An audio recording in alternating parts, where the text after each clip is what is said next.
दोस्तों नमस्कार है आपका हमारे YouTube चैनल में। आगे बढ़ने से पहले अगर आप इस चैनल में नए हैं तो हमारा चैनल सब्सक्राइब कर लें। दोस्तों आपका ध्यान कभी इस ओर गया है कि नवजात शिशुओं की मुट्ठी हमेशा बंद क्यों रहती है? आप यदि बच्चों के किसी डॉक्टर से इस बारे में पूछेंगे तो वो भी यही बताएगा कि नवजात शिशु पोमरग्रैप्स रिफ्लेक्स के कारण अपनी मुट्ठी बंद रखते हैं। अब यह प्रश्न खड़ा होता है कि हमारे नवजात शिशु में पोमरग्रैप्स रिफ्लेक्स क्यों होता है? यह प्रश्न पूछने पर डॉक्टर अपनी भाषा में आपको समझाने का प्रयास करेंगे लेकिन समझा नहीं पाएंगे। इसलिए हमें यह प्रश्न कुछ अलग तरह से पूछना होगा। कुदरत को यह ज़रूरी क्यों लगता है कि नवजात शिशुओं को अपनी मुट्ठी पूरे समय बंद रखनी चाहिए? अब इस प्रश्न का जो उत्तर निकल कर आएगा उससे आप कुदरत द्वारा की गई व्यवस्था के बारे में जानने पर अचंभित रह जाएंगे। दोस्तों कुदरत को यह बात बहुत ज़रूरी लगती है। कुदरत इससे भी आगे बढ़कर कुछ करती है। नवजात शिशु जब अपनी मुट्ठी बंद करते हैं तो उनका अंगूठा मुट्ठी के भीतर रहता है, जबकि हम सभी अपना अंगूठा बाहर रखते हैं। आपने देखा होगा कि किस तरह नवजात शिशु अपने अंगूठे को मुट्ठी के भीतर कर लेते हैं।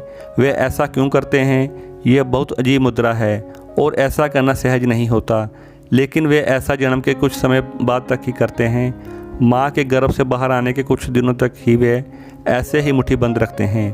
फिर धीरे धीरे हम लोगों की तरह मुट्ठी बंद करने लगते हैं। इसका कारण यह है कि कुदरत कुछ भी अकारण नहीं करती। नवजात शिशु के इस प्रकार मुट्ठी बंद करने के पीछे भी एक बहुत महत्वपूर्ण कारण है।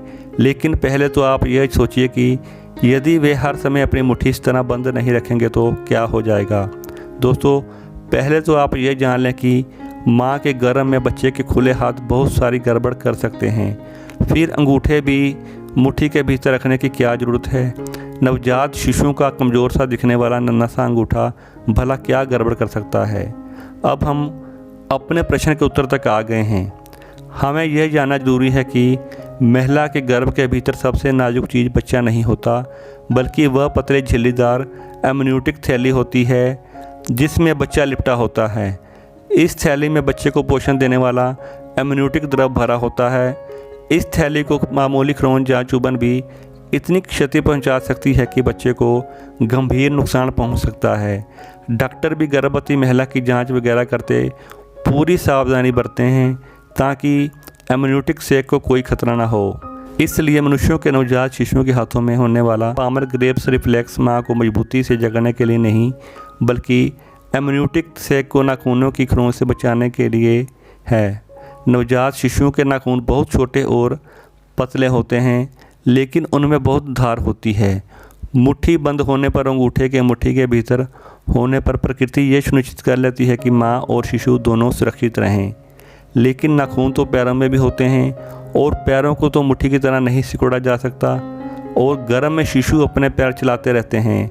फिर पैरों की उंगलियों के नाखूनों से एमनियोटिक थैली को नुकसान क्यों नहीं पहुँचता?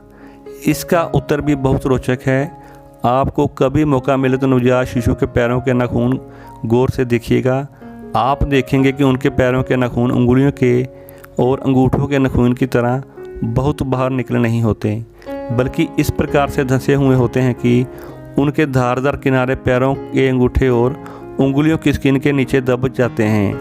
यही कारण है कि नवजात शिशुओं के हाथों के नाखून काटने की ज़रूरत पड़ती है, लेकिन पैरों के नाखून काटने का समय बहुत बाद में आता है। प्रकृति को यह पता है कि पैरों के नाखून हाथों के नाखून की तरह मुट्ठी में नहीं छुप सकते, इसलिए ये व्यवस्था की गई है।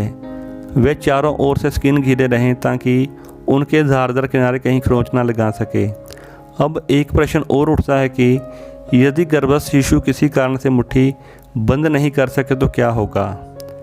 ऐसा होने पर सबसे सामान्य बात यह हो सकती है कि उसके नाखून एमनियोटिक झिल्ली को नुकसान पहुंचा दे, जिसके अलग अलग परिणाम हो सकते हैं, लेकिन इससे अंततः नुकसान ही होता है।